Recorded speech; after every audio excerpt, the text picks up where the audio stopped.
자, 안녕하세요. 복선 카페 여러분. 자, 오늘은 이제 그 일본사 부분을 할게요. 일본사가 이제 몇 년 전까지는 계속 한 문제씩 나왔는데, 최근에 들어와서 일본사가 이제 뜸하기 시작해요. 그래서 2년에 한 번씩 나오기 시작하거든요. 그래서 올해도 이제 일본사가 나왔기 때문에 내년에는 나올지 안 나올지는 잘 모르겠어요. 그래서 보통 패턴이 일본사 한 문제 나오고, 기타도 나오고, 그렇게 이제 나오고 있고요. 그 다음에 일본사 나올 때는 되게 나오는 부분들이 시대가 한정돼 있어요. 그래서 우리나라에서 일본사 전공하시는 분들이 되게 고대나 근현대 부분이거든요. 그래서 되게 이제 고대 부분 이렇게 나오고 아니면 이제 메이지 유신의 근현대 부분 이렇게 나와요. 근데 가끔마다 이제 에도 시대나 그 다음에 그 가마쿠라 막부가나 도요토미 시대요시 정책 그런 것들이 나오긴 나오는데 좀 뜸해요. 그런 것들은. 그래서 이제 공부를 하실 때 그 고대사하고 근현대사 부분을 집중적으로 공부를 해주시면 될 것 같고요. 그리고 이제 고대사를 공부를 할 때는 되게 우리가 중요하다고 생각한 것도 있죠. 기초에 나왔던 것들이 이제 좀 나오고, 근현대 같은 경우에는 예전에 뭐 메이지 유신 자유민권 운동 뭐 이런 것들이 나왔는데, 이런 것들이 좀 흔해가지고, 요즘에는 좀 이상한 데서 골라 나오더라고요. 그래서 이제 예전에는 뭐 동방회의나 시대화 외교, 이런 시대화다 외교나 아니면 청와대 기간제설이라든지 등등. 그러니까 우리가 좀, 일반 교과서에서 듣지 못하는 부분들 있죠? 이런 부분들을 골라서 나와요. 그래서 좀 세밀한 부분까지 좀, 봐두시는 것도 좋고요. 그 다음 일본서 공부할 때 뭘 공부할 것이냐. 교과서 수준 가지고는 안 돼요. 일단, 교과서 수준은 안 되고, 저도 이제 뭘 보냐면, 3권, 4권 정도 권해드리고 싶은데, 우리가 이제 알고 있는 그 영민수 씨의 그 일본의 역사라는 책이 있고요. 그 다음에 대한교과서의 일본사 책 있죠. 그 다음에 이제 아트한사 일본사 있고, 그 다음에 이제 하룻밤에 읽는 일본사 있어요.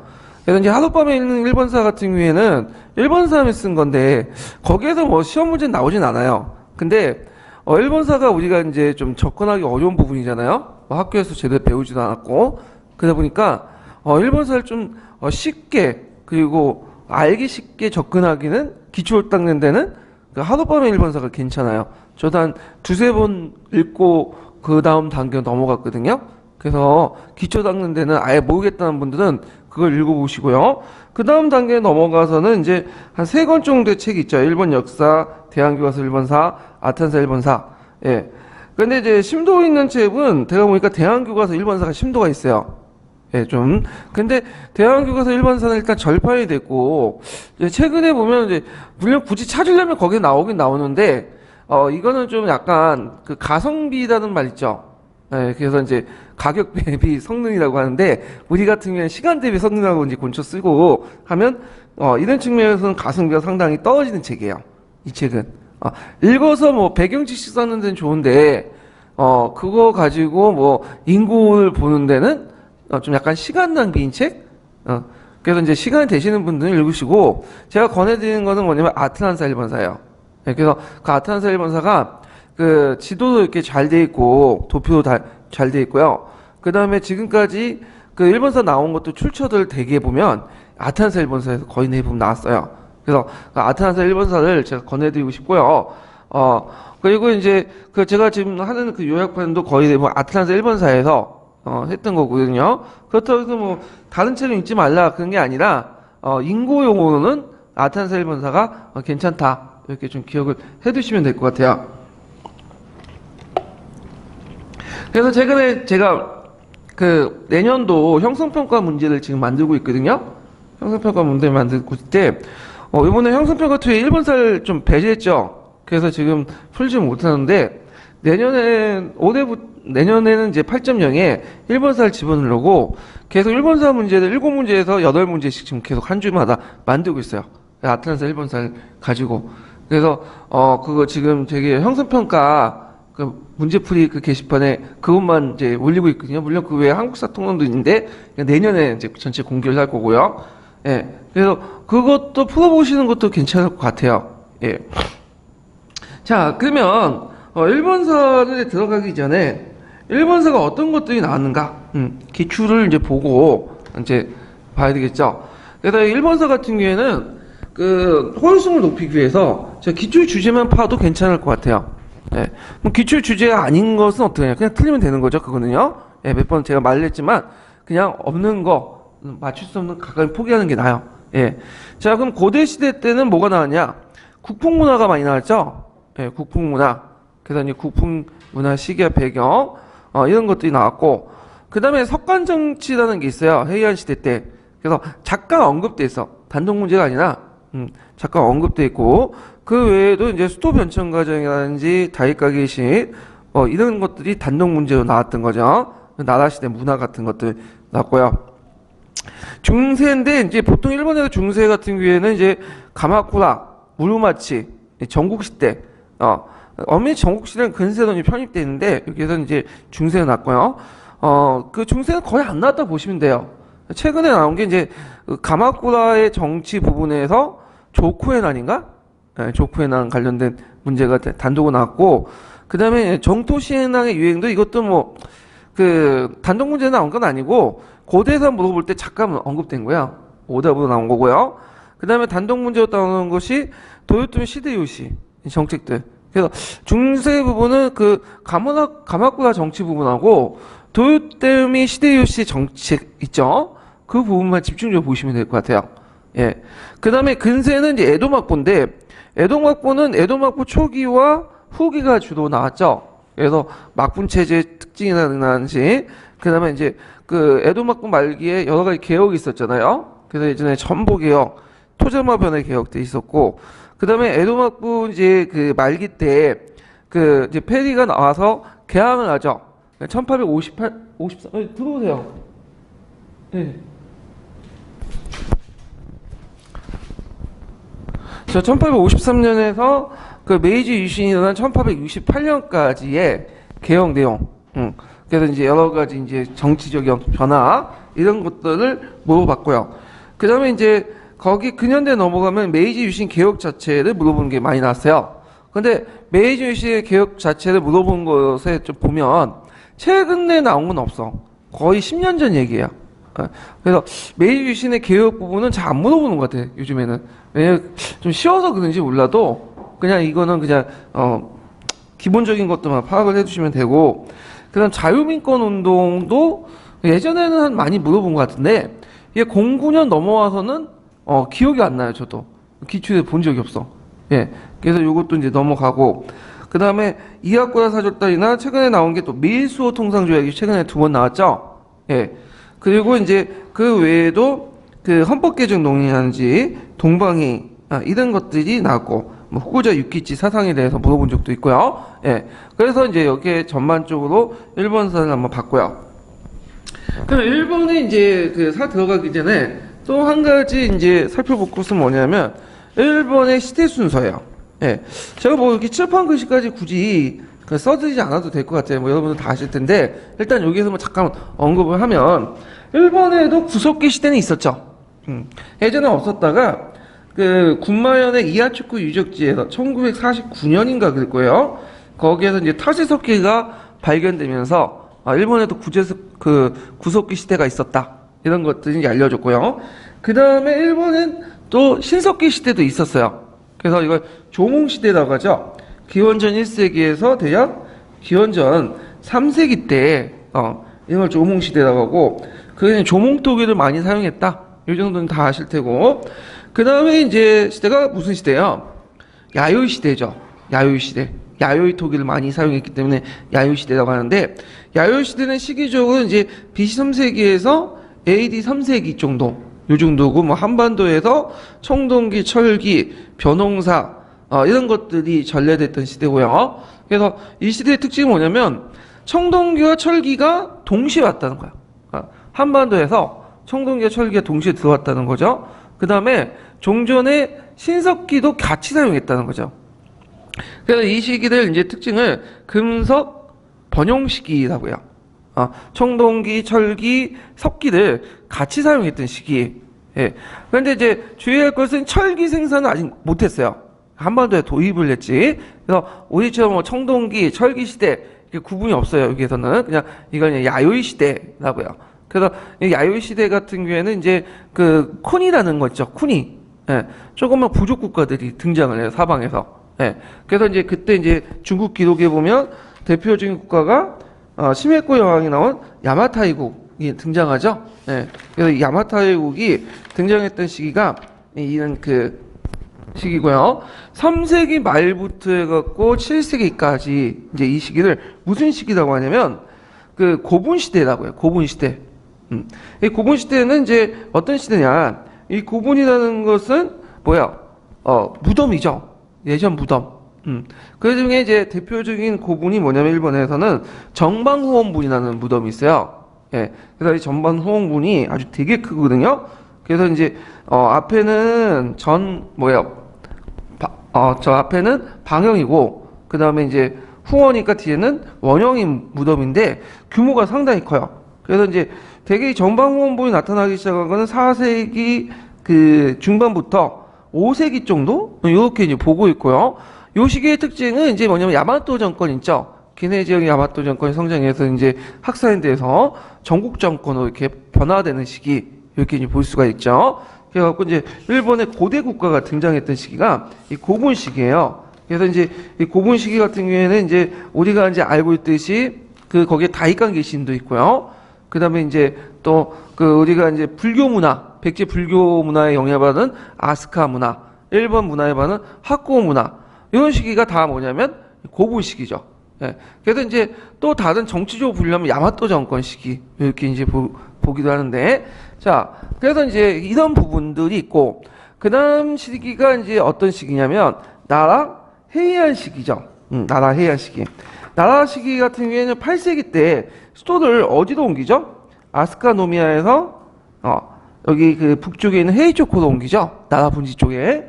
그래서 이제 헤이초코로 천도했고 요때 이제 뭐냐면 뭐 일본석이라든지 이런 것들이 만들어졌고 마녀집이나 그리고 경당사가 이제 파견돼 갖고 그 성당 문화를 수입했던 시기가 나라 시기죠.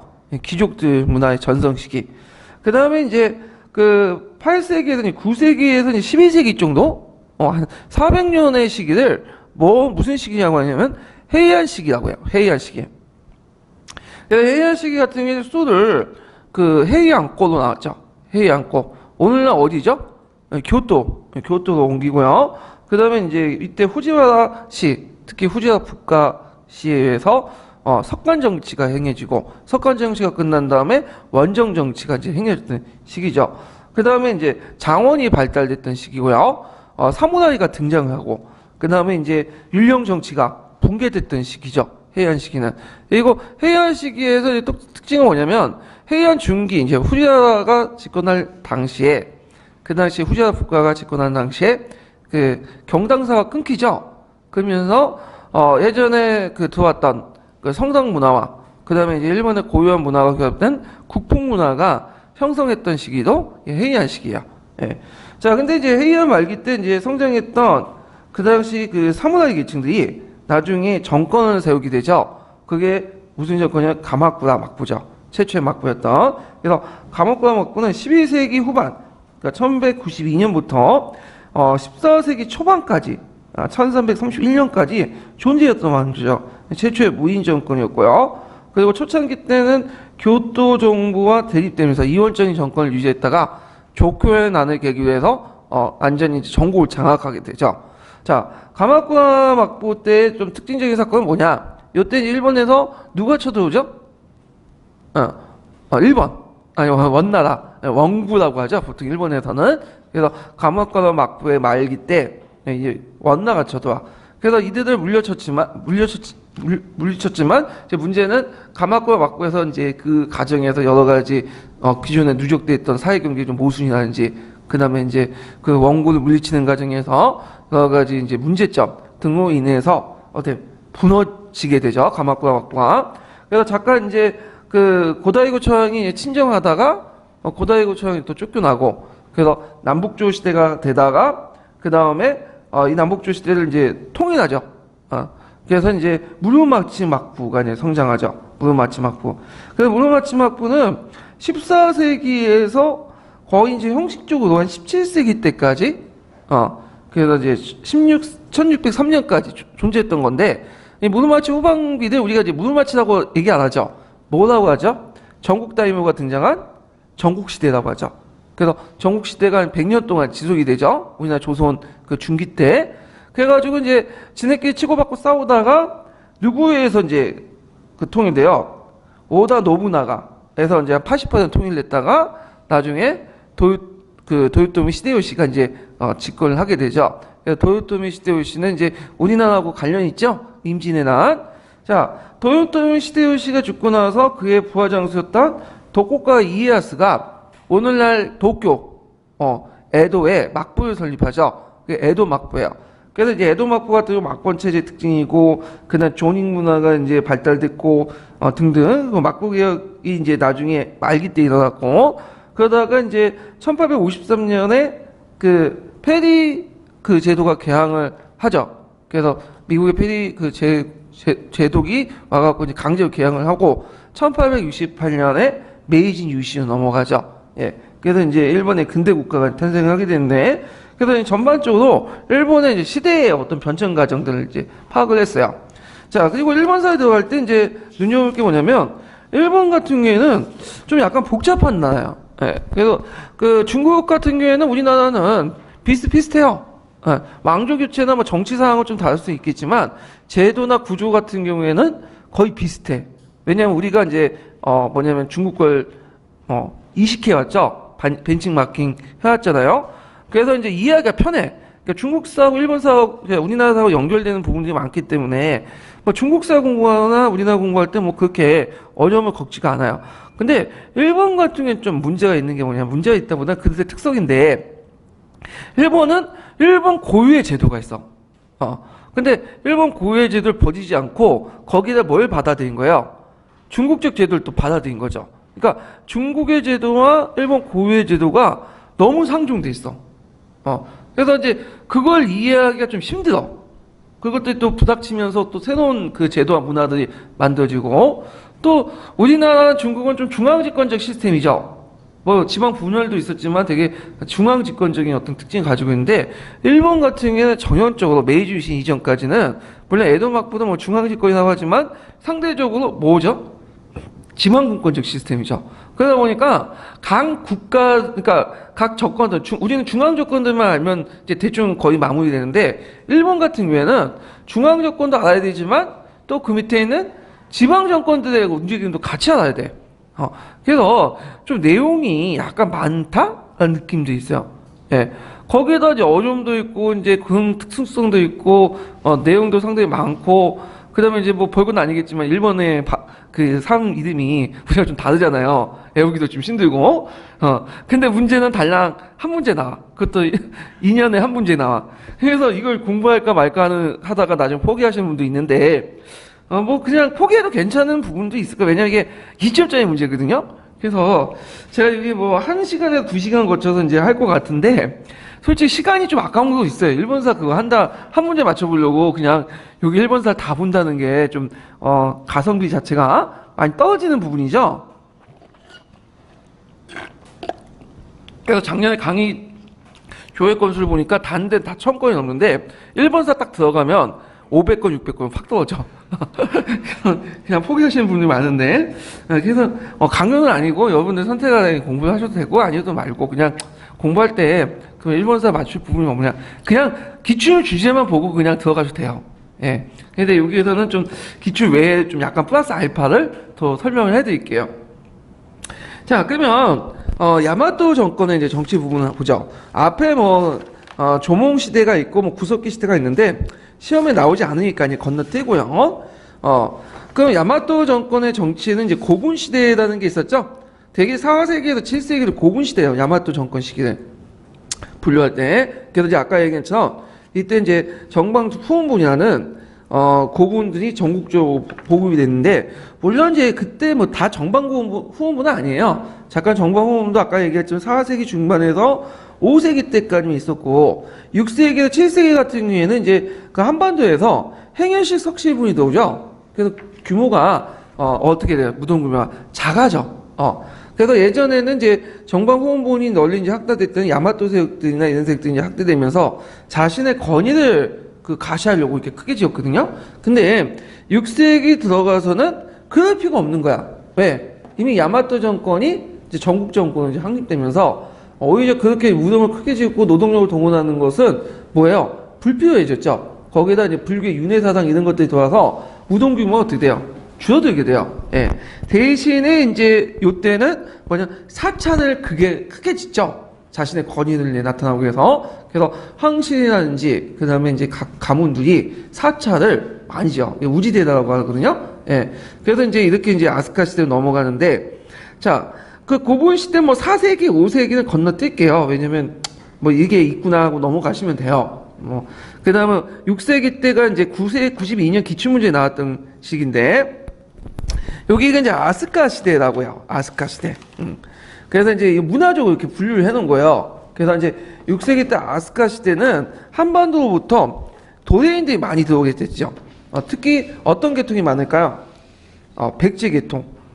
그래서 이제 백제 계통이 있고, 그때 이제 한반도에 들어온 가문들 좀 보면, 뭐 이제 동아시아사에 있는데 뭐 하타시가 있고요. 하타시는 신라 계통의 가문이죠. 울진 보편비에도 나와 있는데, 하타시에서 좀 기억할 것은 우리가 나중에 이제 그 헤이 안고 그러니까 도쿄 오늘날 교토죠. 교토 천도할 때 거기에 근거지가 하타시의 근거지야. 예, 이런 것도 좀 기억을 해두시고, 그 다음에 이제 또 하나의 가문은 이제 뭐냐면 그 소가시라는 가문이 있어. 소가시. 예, 이 소가시는 백제 그 기록에 나와요. 목록마치라는 사람으로 나오거든요. 그 삼국사기에. 그래서 이 사람들이 내려와갖고 이제 그 뭐냐면 소가시가 된 사람인데, 소가시가 한때 그 정권을 장악을 했었죠. 예. 그래서 이제 이들을 위해서 불교가 도입이 됐어.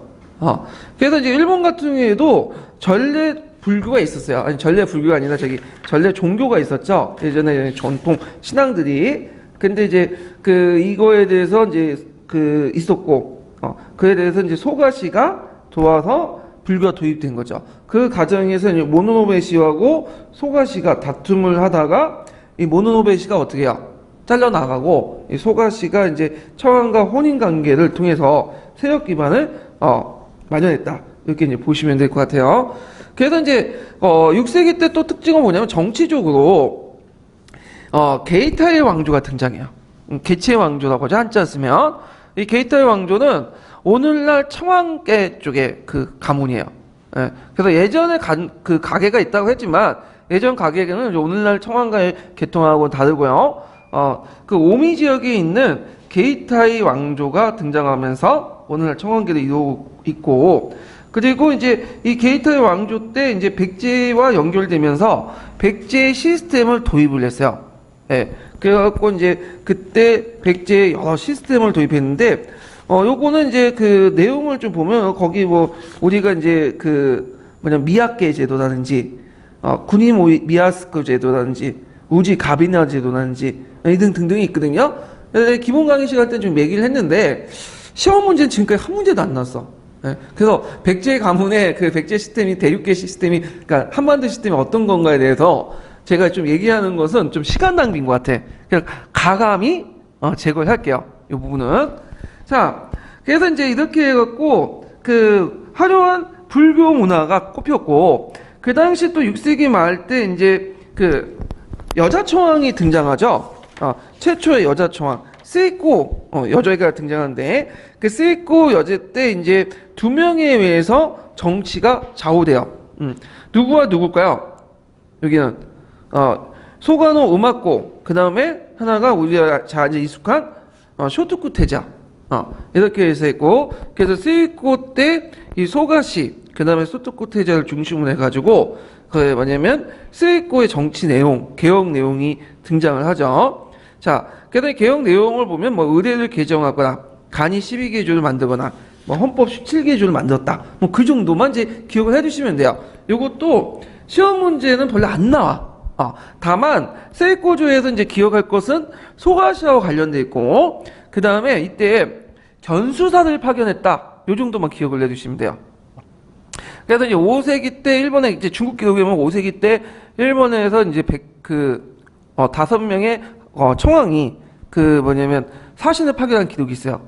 그러다가 이제 여기서 끝났다가 다시 이때 견수사 뒤에 경당사를 파견하죠. 예. 그래서 이제 경수사 경당사를 바탕으로 해갖고 해에 저 중국의 발달된 문화를 어떻게 돼요? 수입해 오잖아요. 예. 그래갖고 이제 있는데 견수사 경당의 특징이 뭐냐면 또 조공 책봉 관계 중에 어디만 한 거예요? 조공 관계만 한 거야. 예, 책봉은 아니에요. 예. 그래서 일본 같은 경우에는 우리나라와 달리 조공 책봉 관계가 일정치가 않아. 띄엄띄엄 있어. 예. 크게 막 기록에 보면 이제 5세기 때 한 번 있었고, 또 여기 견수사 경당사 이런 게 있고, 또 이제 그것도 파견하다가 도중에 그만뒀죠.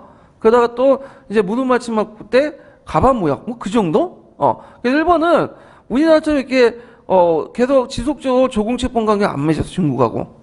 그 이유는 뭐냐면 일본은 그집 맺을 필요도 없었고, 왜냐면 바다 건너가 있잖아. 그리고 중국과하고 뭐예요? 교류가 별로 없었죠. 중국도 뭐 신경도 안 썼고. 예. 그래서 그런데 일단은 이제 그 외교에서 견수사를 파견해서 중국 문물을 소용해서 대하 개신의 주역, 다이카 개신의 주역으로 이제 나중에 신정권에 참여했다. 그래갖고 이제 이게 12년 기출문제 나왔어요. 그것도 일본사 관련된 게 아니라 중국사 수양제 무제 설명할 때 문제 설명할 때 관련돼 갖고 그 오문인가 뭐 하여튼 하는 예문으로 나왔죠. 지문으로. 그래갖고 이제 일본 청왕이 중국 황제가 보낸 국서 내용을 보면 좀 건방진 내용들이 되게 많은데 외왕을 청으로 형을 삼고 이를 제도 삼는다. 그것까진 좀 뭐 그렇다고 넘어가요. 이게 문제 때 보낸 거고 뒤에 양제 때 보낸 건 더 건방지죠. 해가 뜨는 동방의 천재가 해방이 지는 서방의 천재에게 국수를 보낸다. 그럼 여기서 그 해방의 동방의 천재가 누구예요 지금? 일본의 청왕이고 그 다음에 이제 서방의 천자는 누구겠어요? 황제죠. 그러니까 이제 수양제 입장 때는 상당히 건방진 편지 내용이에요. 그런데 불구하고 이제 수양제가 받아들인 건 뭐냐? 그 당시 누구하고 대립하고 있었죠? 고구려와 대립을 하고 있었죠. 그러니까 일본의 후방의 원조 차원에서 일본과 이제 침묵 관계를 유지할 필요가 있어가지고 사신은 이제 받아들이고 다시 또 사신을 파견했죠. 이렇게 있다는 것 좀 기억을 해두세요. 자, 근데 이렇게 잘 나갔던 세이코조 때 잘 나갔던 소가시가 몰락을 하게 돼요. 그래갖고 이제 그 당시 외교 노선과 왕위 계승 문제로 을사의 변이 일어나. 그래서 이제 그 당시 그 고토코 초왕을 이제 즉위하는 과정에서 이제 즉위시키고 그 당시 이제 새롭게 집권 세력들이 등장했던데 이 사람이 누구냐면 나가노우에 황제예요.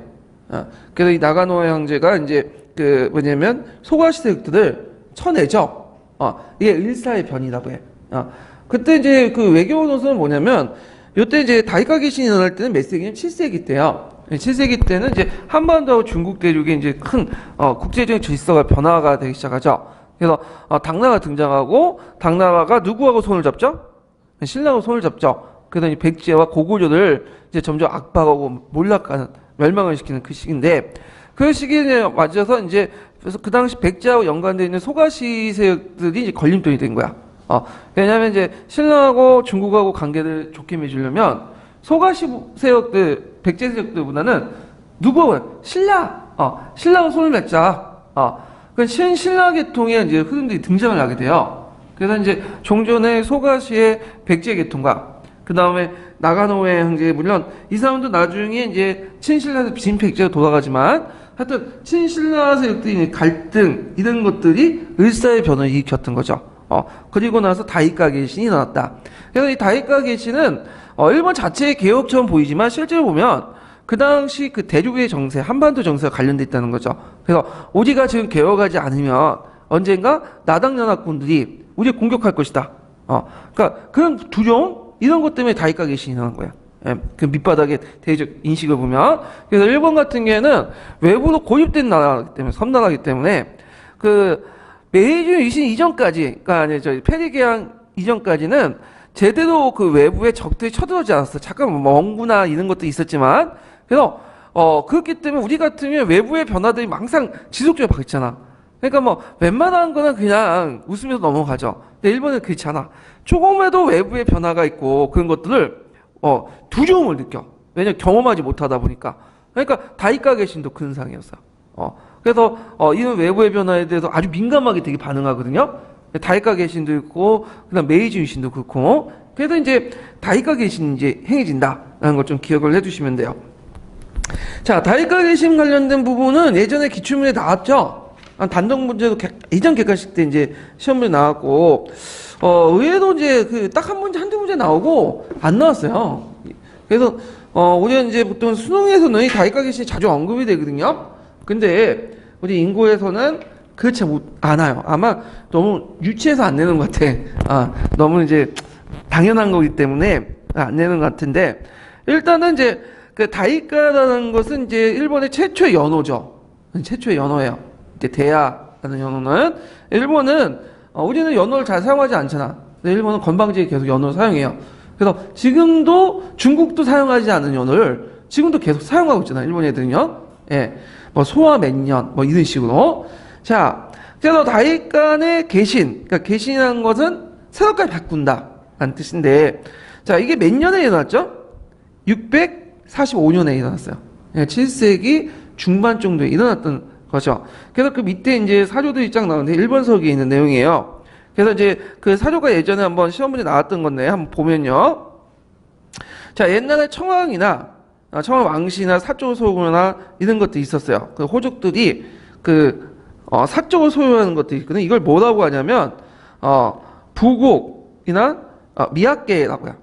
두창, 부곡. 그래서 미야케라는 것은 이제 야마토 정권의 그 창고인데, 이게 이제 창고와 함께 사람이나 이런 토지나 이런 것들이 서로 결합된 토지대요.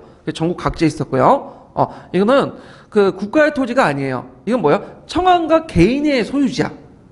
이런 것도 있고, 그 다음에 또 호족들이 사적으로 이제 소유한 부곡 집단이 있었죠. 우지 가비네 시대에서 이제 그 우지 가비네 밑에 우지가미, 우지비토가 있고 각기끼라고 해서 일본 말로 부곡이라는 게 있었어. 이 부곡은 일종의 천민 집단이에요. 거기에 이제 있는데 이런 것들 폐하고 뭐 한다? 다 공지공민화한다. 공지공민화. 자, 공지공민화한 건 뭐죠? 국가의 토지를 만들고 국가의 민을 만든다는 거야. 그러니까 청왕이나 호족들이 가지고 있는 개인적인 영토나 그 다음에 민들을 국가의 영토와 국가의 인민으로 만든다. 이런 것들이 주요 내용이죠. 그 다음에 이제 뭐 행정제도 개혁 내용이 있고 호족이나 뭐 호구대장 이런 작성 내용들이 쭉 있어요. 그러면 여기에서 이제 그 이런 개혁들을 했던 목적이 뭘까요? 당의 율령 정치 체제를 받아서 강력한 중앙 집권을 수립하려는 했다. 꼭 기억을 해두세요. 그래서 또 토지와 인민을 국가가 직접 통치하려고 했다. 그래서 공민화 시키려고 했다. 그래서 이 목적 좀 외워두세요. 예전에 객관식 기출문제 때 그 목적 물어봤거든요. 예. 그래서 그 목적 쓰라고 할 수도 있어요. 뭐 쉽지만.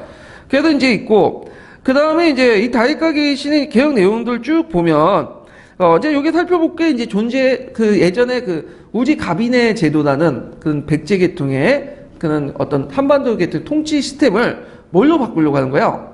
당나라의 율령 지배체제로 바꾸려고 하는 거죠.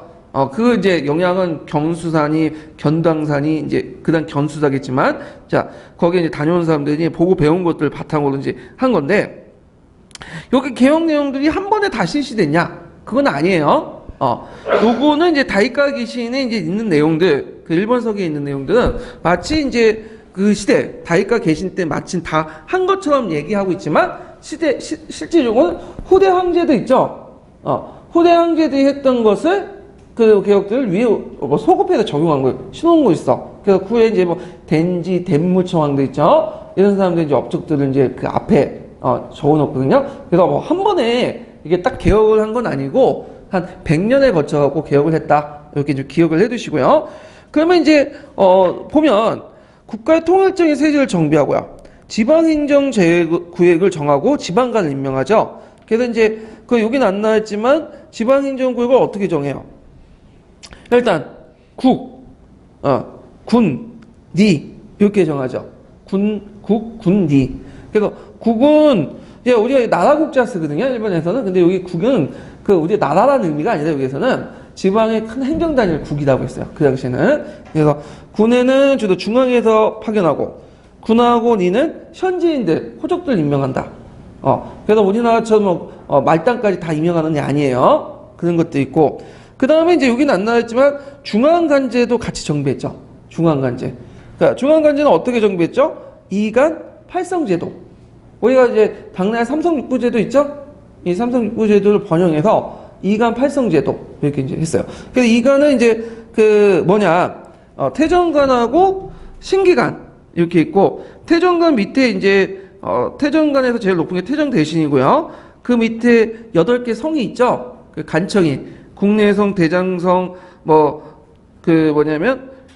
형부성, 법무성, 민부성 등등등인데 외울 필요 없고, 지금도 존재하는 간청이 있어요. 대장성 있잖아요. 대장성. 그래서 재정, 경제 이런 것들이 이제 맡은 간부가 있고, 메이지 시대 때 잠깐 이것도 이간 팔성제 부활했죠. 복구 정책 때문에 물론 이제 곡 하다가 이제 폐지됐지만, 자, 이런 것들이 있었다. 지방행정이나 중앙관제를 이제 당나라의 율령 정치 체제에 맞게 실시를 했고요. 그 다음에 호적과 계장을 만들어서 국가가 인민과 이제 토지를 파악을 하고, 이걸 바탕으로 뭘 실시했죠? 당나라의 군전제를 모델로 한 반전수수법을 실시를 했죠. 그래서 반전수수법을 이제 실시해서 토지를 나눠주고, 그냥 토지를 그냥 나눠준 게 아니죠. 권리가 있으면 뭐야? 의무도 있죠. 그 지급의 대가로 뭘 하는 거야? 군역의 의무를 짊어지고 조용조용 갖다 바치는 거야. 그러니까 당나라 시스템은 비슷하다고 보시면 돼요. 당나라 시스템하고.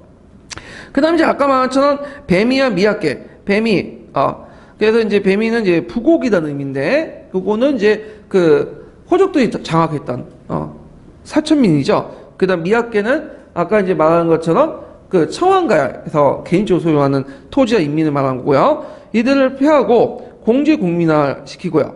그런 정책들을 이제 쭉 했다. 이렇게 기억을 해 두시면 돼요. 자, 그 다음에 이제 수도를, 원래 아스카노미아라는 지역이요. 그걸 어디로는 나니아로 천도하죠. 나니아는 오늘날 오사카 지역이야. 오사카. 네. 이 오사카는 기내 지역의 대창고라고 보시면 돼요.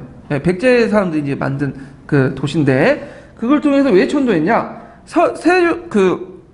대륙의 활발한 문화, 이런 것들을 이제 효율적으로 수용하기 위해서 나니아로 천도를 했고요. 이런 것도 있고, 간이 13개조가 설립돼서 이제 세습제를 폐하고, 그 다음 뭐예요? 능력에 따라 인재를 임용하는 그런 제도가 실시했죠. 그렇다고 해서 완전히 능력제다? 그런 건 아니에요. 계속 세습제인데, 그런 것들이 이제 처음에 보이기 시작했다. 네, 그거는 쓰이코주에도 보이지만 여기도 보여요. 자, 근데 이제 문제는 나중에 말기 때 가면 고토코초항하고 나가노와초항이 이제 권력투쟁이 나.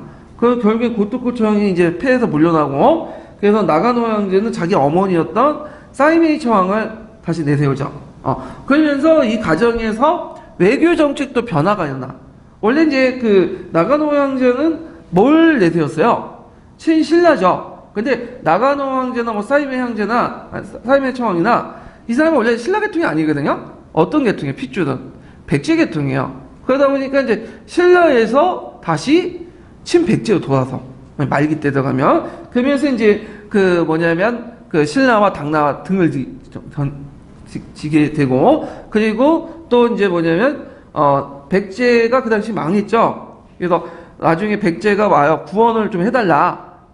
해갖고 이제 어머니, 사이메이 초왕 때부터 이제 백제 구원을 위해서 준비를 하고, 그 다음에 나가게 되는데, 물론 이제 나가노 황제가 다 한 거예요. 기획을 하고. 그래서 했지만, 여러분들 알다시피 뭐예요? 27,000명 정도 파견했지만, 백총광 전투에서 나당연합군한테 깨지잖아요. 예. 그러면서 이제 나가노 황제가 이제 겁이 난 거야. 이 사람이 이제 덴지처왕인데, 나중에. 이제 우리가 나당연합군을 쳤는데 얘네들이 보복하지 않을까. 근데 수도가 어디예요, 지금? 해안 도시인 나니아죠. 오사카. 그러니까 이제 여기 위험하다. 그래서 수도를 자기의 원래 고향이었던, 우리 예전에 게이트 왕조의 원래 근거지였던, 산골짜기인 오미로 옮기는 거예요. 오미로. 예, 다시 천도를 하지만, 그래서 오미로 천도를 하고, 그 다음에 백제 부흥군을 이제 파견해서 패배를 했잖아요. 패배를 해가지고 덴지처형이 겁이 난 거야 또. 그래갖고 백제 유민들 동원해갖고 그 당시 이제 나당연합군이 올 수 있는 항로도 있죠. 대마도 이끼섬, 그 다음에 이제 뭐냐면 그 센토나이카 내 정도 그 주변에 백제 계통의 뭐야 산성을 막 쌓쳐. 대비를 하는 거야. 그래서 이제 이렇게 해서 den지처왕 때 이제 업적 좀 기억을 해두시고, den지처왕은 뭐 그렇게 볼 건 없어요. 예, 얘는 뭐 황제가 되어서 처왕이 돼서는 그렇게 볼 건 없고, den지 다음에 이제 즉위한 사람이 누구냐면 den무처왕이야. den무처왕. 그래서 den지 같은 경우에는 이제 독재 정치를 되게 많이 했고, 이 사람은 카리스마 있고, 그래서 원래 den지는 자기 아들에게 왕위를 넘기려고 했어요. 근데 이제 그 아들이 있고 그 어린 또 동생이 있었어. den무처왕이거든요. 예, den무처왕이 알아서 꺼줘줬죠. 근데 이제 den지가 죽고 나서 그 아들, 그러니까 오토모 황제하고 den지처왕의 아들과 그 다음에 den지처왕의 동생이었던 오하마 황제가 있어요. 이 오하마 대집이 일어난 거야. 그래서 싸워가지고 그 당시 den지처왕의 아들을 쳐내고 이 오하마 황제, 그러니까 이제 den지의 동생이 승리를 하게 되죠. 내전에서. 그래서 즉위하게 돼요. 이 사람이 뭐죠? den무처왕이에요. den무처왕. 그래서 우리가 이제 율령정치 개혁 부분은 den무처왕이나 그 다음에 이제 그 부인이었던 지도처왕이나 그 후에 계속 그렇게 이제 하게 되죠. 자, 그래갖고 이제 den무, 지도, 뭐 문무 그 아들 문무처왕 이렇게 이제 3대 거쳐서 쭉 하게 되는데, den무처왕이 그 뭐 즉위하는 과정, 이걸 이제 무슨 날이냐면 진시의 난이라고 해요. 일본에선 진시의 난. 그래서 이제 고대 시대 때 최대의 난이라고 이제 평가를 받고 있는데, 자, 하여튼 den무처왕이 진시의 난을 통해서 이제 집권을 하게 돼요. 그래서 이 사람은 그 세습한 게 아니죠. 엄밀히 말하면 뭐야? 자기가 무적으로 처왕지를 얻었잖아. 그러니까 그만큼 황권이 어떻게 돼요? 강력해지죠. 그래서 강력하게 이제 자기가 이제 쟁취한 거니까 이걸 바탕으로 강력한 이제 중앙집권, 청왕 권한을 강화시키는 이제 정책들을 이제 하게 되는데, 자, 그래서 이 호주계 토지를 국가 소유하고, 아까 얘기한 것처럼 이제 그 앞에 다이카 계신에 있는 내용들이 갑자기 행해진 건 아니다 했죠. 그래서 이제 den무처왕 때 조금씩 행해지기 시작하고, 그 다음에 아스카 요미야라령, 그래서 이제 그 아스카 요미야라령을 그 뭐냐면 준비를 해요. 예. 그래서 이 반포라고 하는데 정확히 말하면 나중에 이 아스카 요미야령을 그 뭐냐면 준비하고 실제 반포는 지도처왕 때 했어요. 지도처왕 때. 그래서 이제 그 부인이죠. 예. 그래서 이제 이렇게 하고 그 다음에 호적을 작성하죠. 경호논조 호적을 작성해서 있고, 팔성제를 실시했다. 자, 팔성제 보통 성에는 그 일본에서 우지 가비네라고 하는 거 있죠. 그래서 그 일본에서는 그 청왕의 이제 뭐냐면 그 밑에 시스템이 어떻게 되냐면, 일본 시스템이 그 우지라는 것은 이제 시족을 의미해요. 시족. 그리고 우지 중에 황제권하고 그러니까 청왕과 관련돼 있는 그 상위 시족을 뭐냐면 가비네라는 성을 줘. 성을. 그래서 이제 이걸 우지 가비네라고 하는데, 우지 가비네가 아직도 남아있었나 봐요. 그래서 이제 이때 가비네는 8개 성이라는 것은, 종존의 성이 아니라 뭐냐면, 청하고 관련돼 있는, 사람들. 그러니까 율령정치에 들어가 있는 간증에 근무하고 있는 사람들에게 가비네를 주는 거예요. 새로운 가비네라고 보시면 돼요. 그러니까 종전의 혈족적인 가비네가 아니라, 새롭게 간제에 의해서 가비네를 줬다. 그만큼 중앙집권화, 청왕 간의 어떤 권력을 강화시키는 거죠. 그래서 녹봉을 받은 중앙호족들을 이제 국가로부터 녹봉을 받는 간인화시키고 이런 거 정책들을 했고요. 그 다음에 이제 또 여기서 볼게 대왕 대신에, 예전에 대왕이라 불렀군요. 근데 이제 칭호가 바뀌었죠. 청왕은 뭐야? den지. den노. 보통 일본에 den노 하잖아. 청왕이라는 그 칭호를 설립했다. 제가 청왕하지만 요즘에 그럼 약간 청왕했으면 안 돼. den노라고 써야지. 건방지가 무슨 청왕이 아니지. 그래서 하여튼 den노인데, 그 den노라는 명칭, 그 다음에 또 하나가 뭐냐면 또 니폰, 일본의 니혼이라고 하죠. 니혼. 네, 제가 니폰 하는데, 자, 니혼인데 그 니혼이라는 국호, 일본이라는 국호를 사용했어요. 네. 참 이게 일본이라는 국호는 참 잘 지었어요, 애들이. 일본이라는 국호의 특징 뭐예요?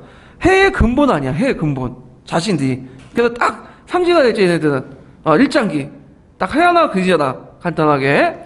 그래서 그 den노와 그 다음에 이제 그 일본이라는 국호를 이때 사용했다. 근데 교과서에서는 이게 좀 잘못된 게 뭐냐, 나라 시대로 돼 있어요. 일본 국고 사용 부분을.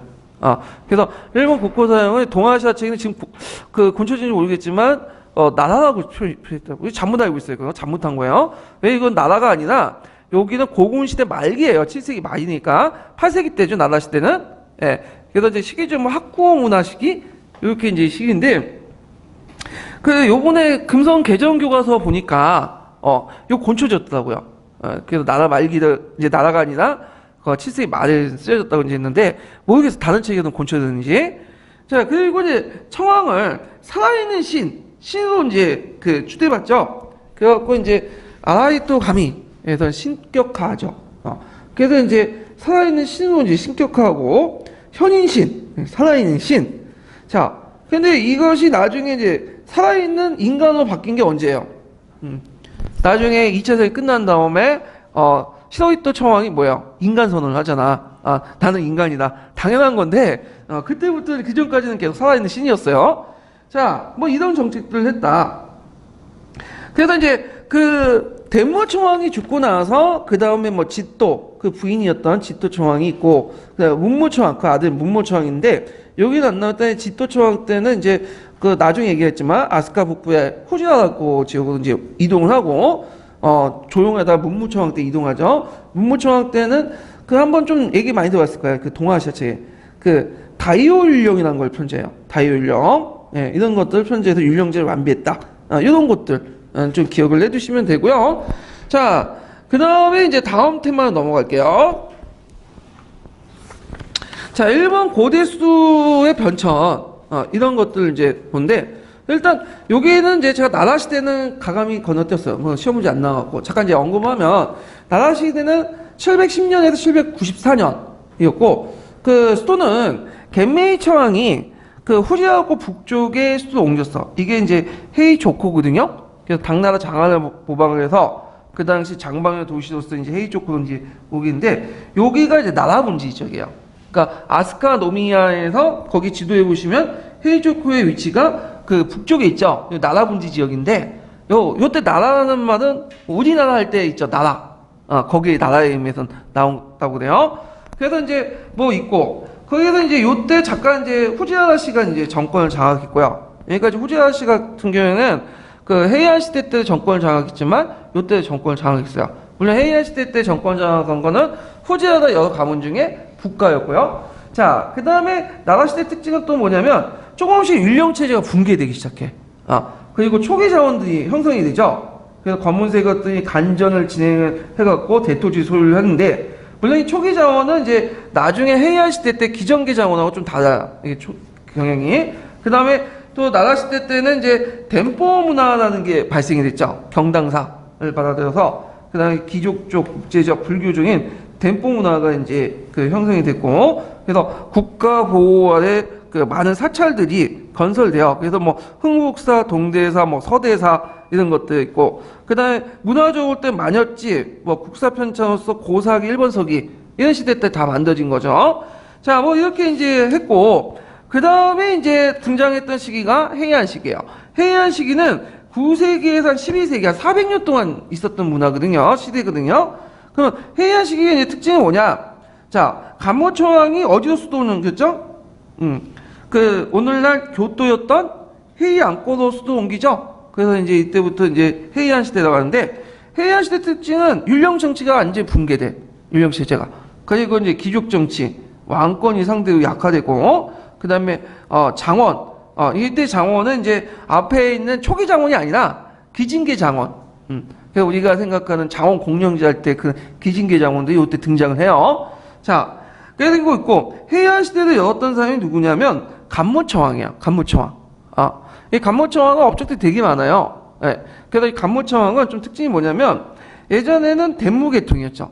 덴무계통이 이제 청왕이 있는데 이제 다시 덴지계통으로 들어와. 왕통이 바뀐 거야. 그리고 이제 그러다 보니까 자신 왕권을 좀 강화시킬 필요가 있기 때문에 여러 가지 개혁이나 수도, 천도 이런 것들을 이제 했어요.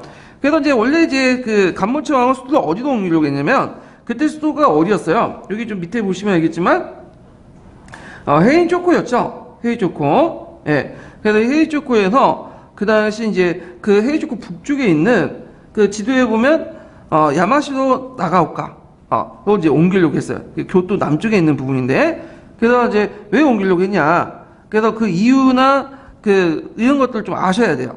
예전 기출문제 나왔는데 해양권에서 나왔지만 하여튼 여기도 비슷해요. 불교 세력의 차단.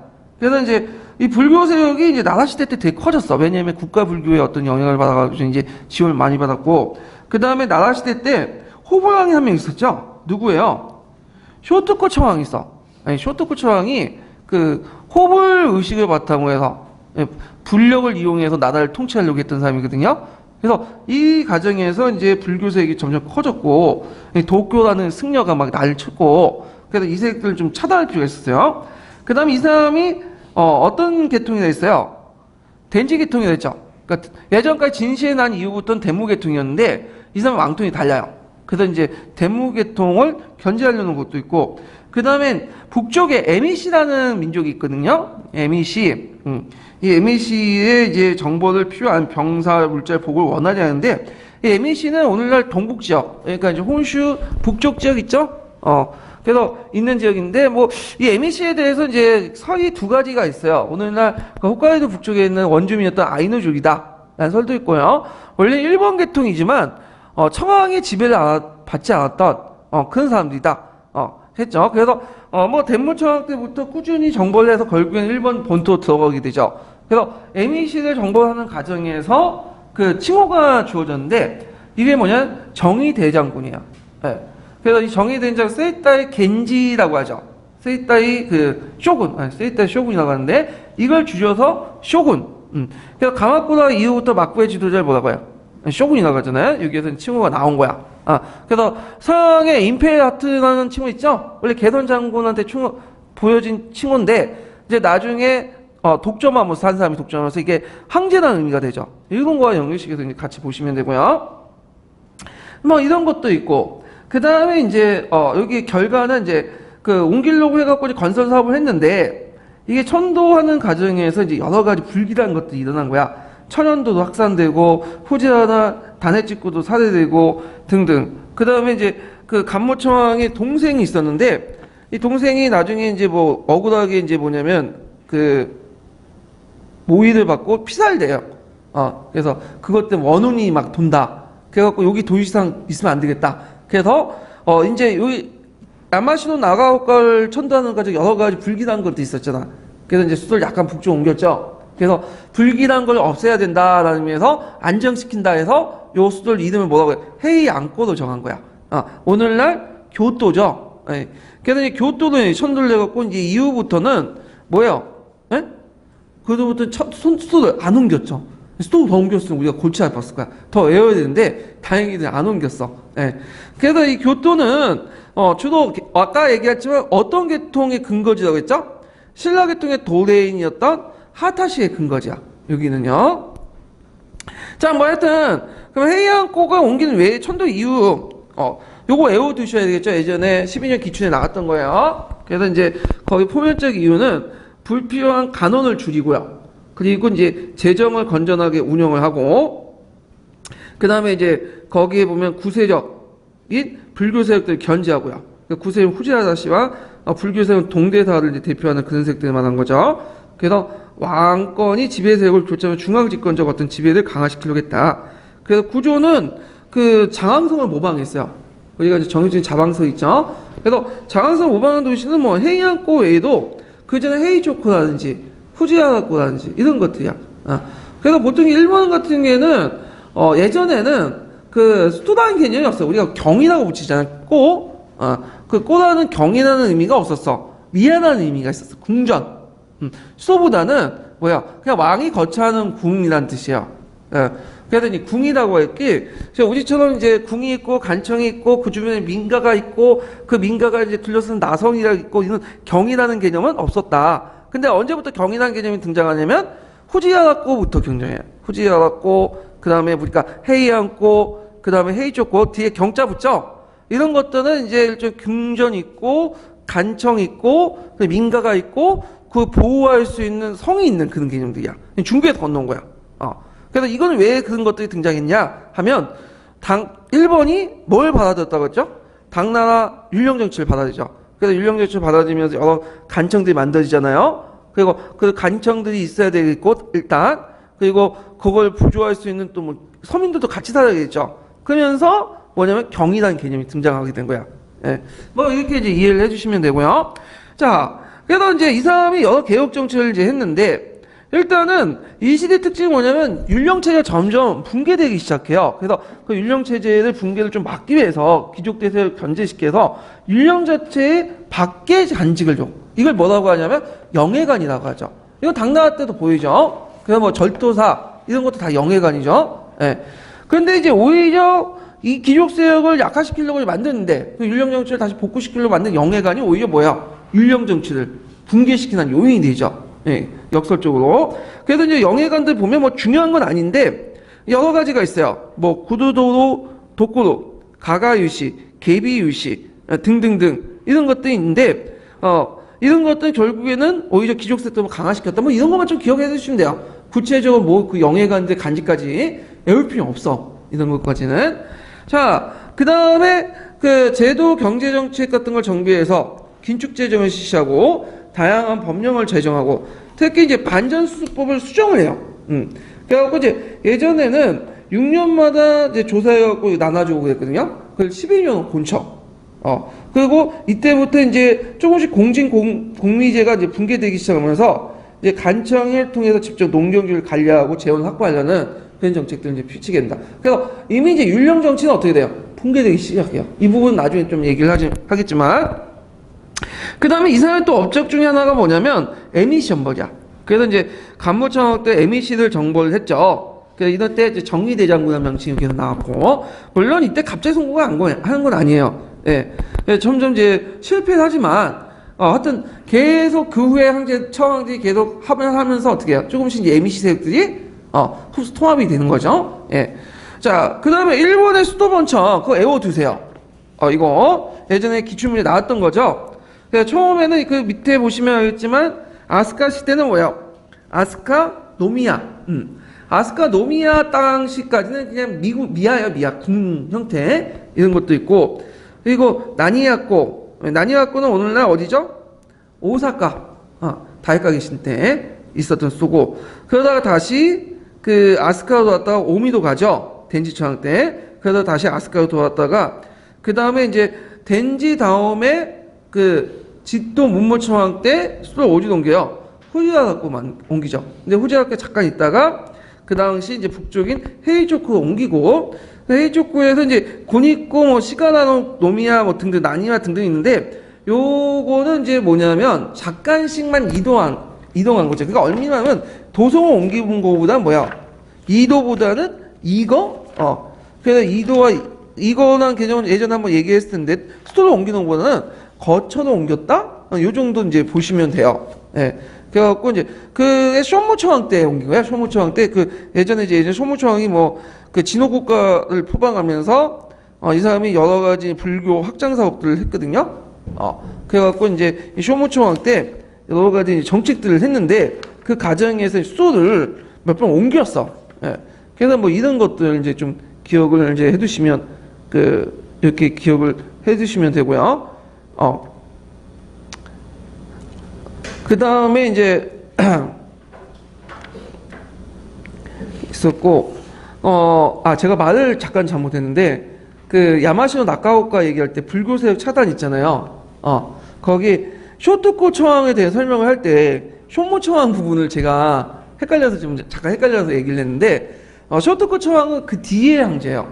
초왕인데 그때 이제 쇼토코 초왕 때 불교세에 등장해서 도쿄세 같은 도쿄 승려 같은 승려가 팔을 쳤고 쇼모초왕 설명을 제가 쇼토쿠초왕과 잠깐 혼돈해서 얘기를 했어.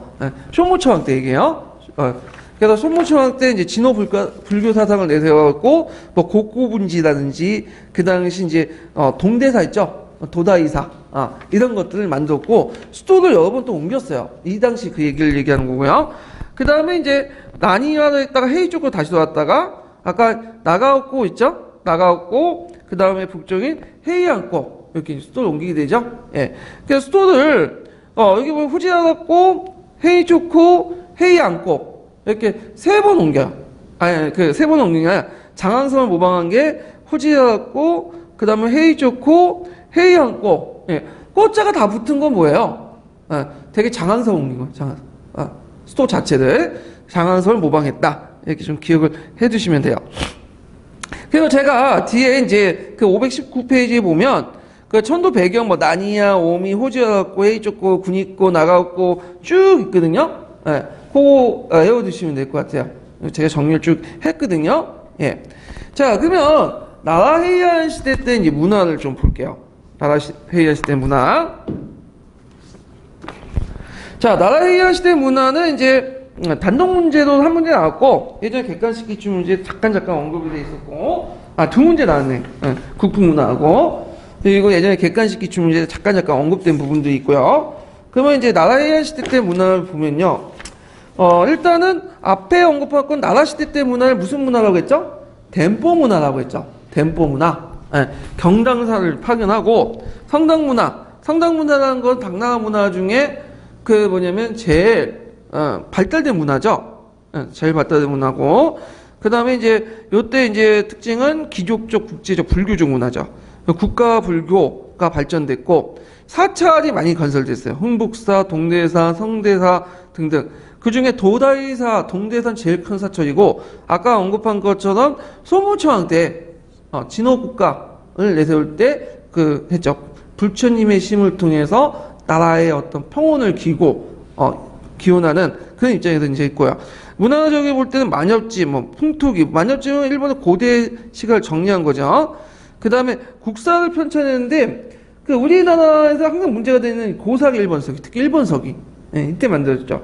일본서기 고사기는 항시의 역사를 이제 정리해 놓은 거고 그래서 이제 있고 일본서기는 이제 편년체 사서인데 국사 편년체를 이제 사서인데 중국 정사를 참고해 갖고 만든 건데 이게 문제가 있는 게 일본의 그 청왕가를 너무 미화시켰어. 그러니까 역사인지 신화인지 왔다 갔다 하는 그런 서가 있죠. 그래서 일본서기 외에도 그 외에 이제 일본서기 외에도 정사들이 몇 개 있어요. 속일본기, 일본 그 후기, 속일본 후기, 일본 몸토모, 그 청왕실록, 일본 3대 실록. 그래서 육국사라는 게 있거든요. 뭐 외우실 필요 없고, 속일본기나 뭐 일본 후기 이런 것들은 좀 약간 그 국사 우리가 이제 한국사 이제 사료할 때 발해사서나 이거 할 때 좀 익숙한 것들이고요. 자, 뭐 이렇게 있고. 그 다음에 이제 유교를 도입했고, 이제 했지만 정치 이념을 포방했지만 제한적인 수였다. 일본 같은 경우에는 유교는 그냥 말 그대로 유교 이념이야, 그냥. 예. 그러니까 생활 윤리로서는 수용하지 않았어요. 자, 그 다음에, 우리가 이제 또 알아둘 게 정차원 있죠? 그래서 이제 실크로드의 종착점 일본의 여러 가지 그 보물들을 남겨놓은 거, 이 정차원. 일본 애들은 특징이 뭐냐면, 새로운 것을 받아들여도 예전 것을 버리지 않아요. 뭐 제도나 문물이나 항상 그렇죠. 우리 같은 경우 뭐야? 그냥 새로운 거 받아들이면 갖다 버리지 그냥. 없잖아 그냥. 다 바꾸잖아 그냥. 근데 일본 애들은 특징이 뭐냐면 계속 포개. 계속 포개갖고 새 것을 받으면 계속 만드네. 그러니까 새로운 걸 계속 만드는 그런 이제 문화들이죠. 자, 그래서 이제 그 애들이 여기에 보면 이제 뭐 썸무처럼 유품부터 해갖고 여러 가지 내용들이 많은데 특히 이제 우리나라하고 관련된 게 이제 뭐냐. 자, 신라와 일본 간의 교육무 관계를 파악하는 메신라 무례라는 게 있어. 이걸 바이시라키 모스케 문서라고 하거든요. 일본 말로. 예, 그래갖고 이제 거기에서 이제 여러 가지 물품, 이런 것들이 이제 그 적혀 있고 그런 것들이 있다. 자, 이것도 좀 기억을 해 두시면 되고요. 그 다음에 이제 그 정차원 같은 경우에는 우리나라와 관련된 게 또 뭐가 있죠? 예. 여기 우리가 이제 신라 민정문서 있죠. 민정문서. 민정문서가 이제 정차원에서 발견됐죠. 뭐 이런 것들. 자, 그 다음에 헤이안 시대에 보면 헤이안 초기 같은 경우에는 볼 거 없어. 뭐 고니 조개 문화인데 이거는 그때 연호고요. 당나라가 아직 망하지 않기 때문에 당나라 문화를 그대로 수용했다. 그래서 경당사를 파견해서 당나라 문화를 수용했고, 뭐 한시 한 문화가 발달됐고, 그다음 신불교, 새로운 불교들이 등장을 했죠. 예. 그래서 청태종이니 뭐 이런 것들, 밀교 이런 것들이 등장했고, 그 다음에 이때부터 신불스파업 형상이 일어나요. 신불스파업 형상은 뭐냐? 자, 여기에서 이제 신은 뭐예요? 신은 정통신이죠. 정통신. 그 다음 부는 뭐야? 부처죠. 보살. 그러니까 예전에 정통신이 뭐로 나타난 거야? 보살로 나타나기 시작해. 이걸 신불 스팍사상이라고 하죠. 우리나라도 신불 스팍사상 요소가 있어요. 신라에도 있잖아요. 근데 신라는 거꾸로 이제 반대죠.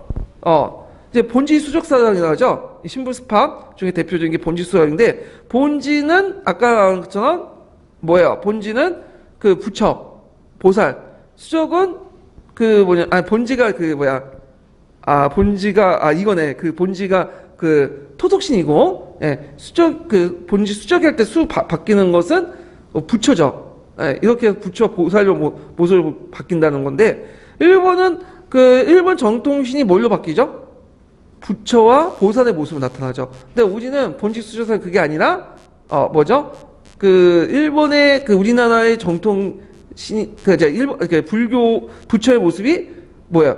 우리나라 정통 신앙으로 정통 신앙으로 나타난 거죠. 예. 제가 이제, 말을 잘못했는데, 일본에서는, 제가 헷갈리는데, 일본에서는 정통 신앙의 정통신이 부처와 보살로 나타나는 거고, 우리나라는 부처와 보살이 정통 신앙으로 나타나는 거, 이렇게 이제 이해를 해주시면 돼요. 자, 하여튼, 이런 이제 신불사상, 그러니까 본지 수적사상 같은 것들이 등장을 했다. 이렇게 좀 기억을 해 두시면 되고요. 그 다음에 이제, 여기 보면 이제,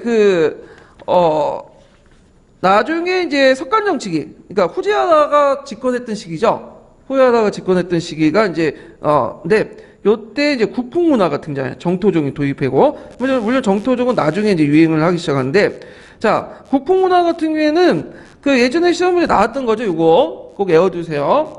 그래서 당과 신라가 멸망하고 또는 쇠퇴하고 교류가 차단되면서 경당사가 중지되게 되고, 대중문화, 성당문화를 바탕으로 해서 일본 고유의 문화가 융합된 형태가 등장했던 것이 국풍문화다. 이렇게 이제 기억을 해주시면 되고, 그때 이제 등장했던 이제 여러 가지 형상들을 이제 좀 보면요.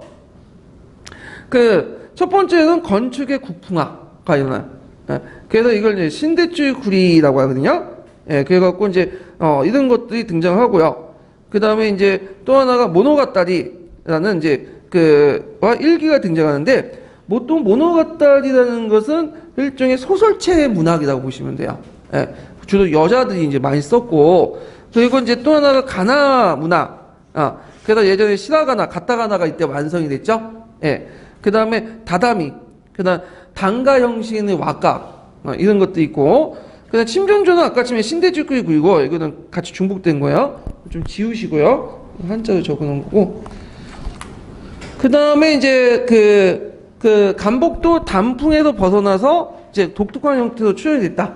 이런 식으로 이제 좀 기억을 해 두시면 될 것 같아요. 자, 그래도 국풍문화 예전 시험문제 나왔기 때문에 꼭 기억을 해 두시고, 여기에서 국이라는 것은 뭐예요? 나라국자죠. 그래서 일본의 고유의, 풍이라는 건 문화거든요.